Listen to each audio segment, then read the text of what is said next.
के अटका सांकल में, दुपट्टा के अटका साकल में, कमबख्त लगा दर पर तुम खड़े हो।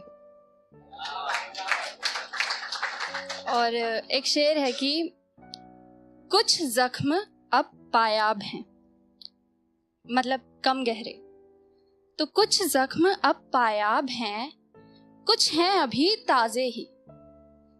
कुछ जख्म अब पायाब हैं, कुछ हैं अभी ताजे ही। खिड़कियों से तो अब भी झांकने आ जाता है वो, बंद दिखते हैं उसके बस दरवाजे।